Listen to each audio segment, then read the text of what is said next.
Good afternoon, ladies and gentlemen. My name is Scott Rosenbush. I'm the mayor of Morris Township. I'm here with our Administrator, Tim Quinn. And first, let me thank President Lynch and all of the team at JCP&L. We know they've been working around the clock. We know they've been doing everything that they can to get power back to our residents and our businesses and everybody who needs it. We appreciate the fact that this outreach was made today through the media outlets, and we're sure that people who have power and are able to either log online or watch their TV or otherwise will hear this news. The biggest challenge for us is the people who still don't have power, because they can't turn the TV on, they can't turn the radio on unless they have a battery-powered radio, and they can't go onto the internet to learn about all of these details. In fact, they may not even know the enormity of the storm just yet. Morris Township, like the town, I know, is reaching out as best as it can to our residents. In order to reach everyone, we actually have put something in the mail, which we hope they will have tomorrow, updating them not only on JCP&L's efforts, but also some of the challenges that they face. Once that substation is rewired or circuits are rewired to other substations, we have dozens of trees down in the township. These need to be taken care of, and not by our residents, please. I want to emphasize what President Lynch said. Don't touch a wire, don't touch a tree if it's in the wires. Crews are out. We saw them yesterday, we saw them last night, we saw them today. They are working. If you see them, thank them. I did this morning because I think they're probably not getting an awful lot of thanks these days. There's an awful lot left to do to clean up from this storm, even once you do get power. We have an awful lot of residents who have flooded basements. We have at least 80 requests for pump outs. We even have some residents who have backed up sewage for lack of electricity. And we're trying to work with those residents as well to bring generators to their homes so we can clear the sewage out of their sewage pumps.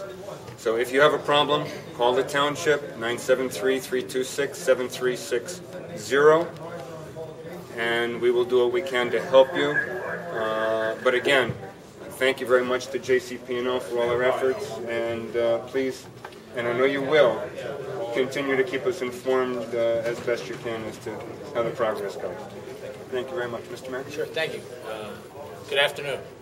First, let me thank President Lynch for the opportunity to come up here and say a few words, and the fact that Jersey Central, as the president out here talking to the public about what we're doing, the efforts to get everybody restored, power-wise, at least in Morristown and our neighborhood Morris Township. This has been an ongoing fight to try to get power since Sunday morning at 6:08, about approximately 6:08. And for those who don't know John Anderson, he's behind you all. He probably talks to me more than he talks to his wife. We are in constant contact about every 2 hours. There was talk, President, about information that went out. Any information that's put out we have received from Jersey Central has been accurate as far as them giving us some timelines. And actually, they've been very close to hitting those timelines. They talked about our central business district being up at midnight. It was up about 3 in the morning. It's pretty close considering what they've had to do. However, it does not stop the frustration of those who don't have power. A lot of our residents do, but obviously there's many who don't. And that's the real frustrating part. The frustrating part is when you have a street that has one side that has power and the other side that doesn't. It's very frustrating to those who don't have power.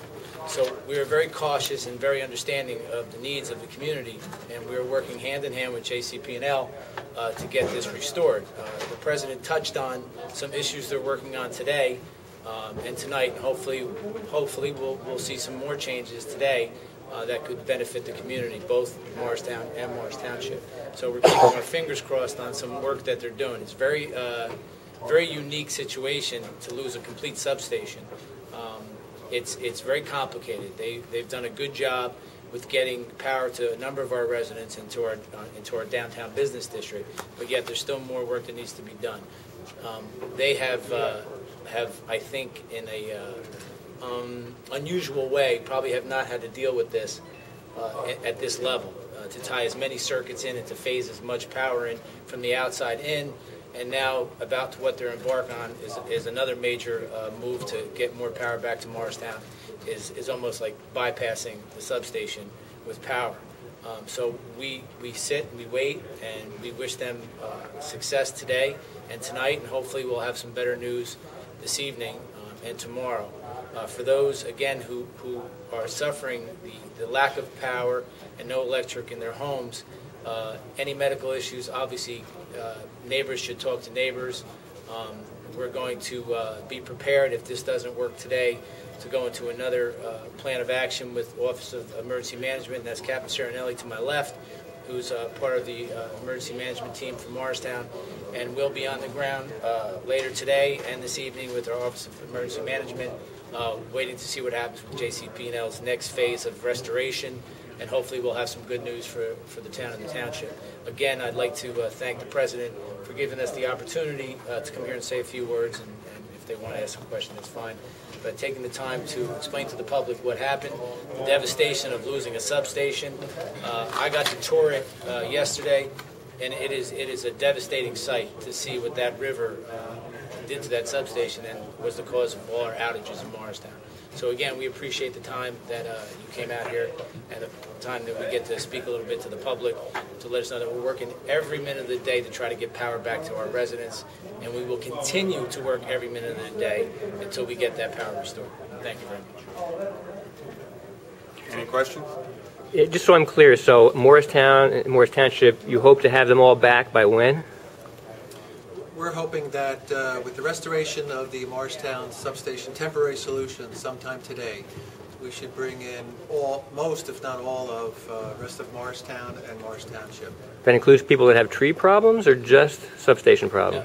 There are some outlying areas that might still have some tree issues. We're focusing on the substation as the main part of that, but again, I believe about 90% are up. Yeah, and just to follow up what the President just said in that question is we just came to light just yesterday that there was a tree that took a wire in the back of Hill Street that we weren't aware of. So some things still continue to pop up. I mean, if you come through Morristown, you saw many trees that just fell over from the saturated ground. That took poles down, wires down. They did a great job last night. I was out watching them work at 12:30 last night on Spring Street, clearing that road, a major artery to through Morristown. That is cleared. They did a great job last night. So I've watched them all night. For those who know me and the captain next to me, there's been very little sleep in the last 4 days in Morristown, and we will continue to monitor and to talk to JCP&L and our residents to try to get that power back. And we appreciate the effort that JCP&L is doing here. I think the majority of the public needs to know we lost a complete substation. This is not just losing a transformer on a pole when your lights go out and then they restore it a couple hours later. This is a major substation that has no power coming out of it. For me, it's monumental to see a river take out a substation. So we will work together and we'll continue to get as much power quickly as we can to our residents. Again, all our numbers are out there. We've been dealing with the senior center and people that have been out of power now for 4 complete days, and we just hope that we have lessons learned here and we come up with to make sure we're protected in case there is another hurricane. In the township, we had over 50 trees down by Monday, and my recollection is at least half of those were involved with electrical wires. Our road crews, the town and township road crews, cannot take care of those trees until somebody from JCP&L certifies that the power is off in those wires. So those situations, each and every one of them, are taking much longer to address than a non-tree and wire incident. Our guys can open a road, they can open a driveway, they can remove a tree. But just like Spring Street was cleared, Mendham Road was closed with multiple trees and poles and transformers down right at Del Barton, and that was closed for a couple of days over the weekend. It is now open. Excuse me, still closed. I apologize for the misinformation. So it's a major situation. It requires an awful lot of effort and an awful lot of people to rectify those situations. It will take time.